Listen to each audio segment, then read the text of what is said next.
I'm doing an easy, cheesy chicken nachos. I have all the ingredients laid out here, and I'm thanking the folks at Old El Paso for making it possible. There's the cheese tortilla chips and the chili. Try to get a nice mix of both types of nachos. Grease dish your nachos. Spread out. Then you have some onions, very liberally.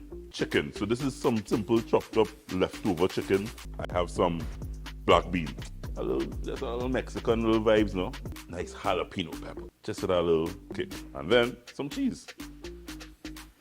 When it's nice, you do it twice. So let's do it all over again. So in the oven, 10 to 12 minutes. Nice and melty, nice and toasty.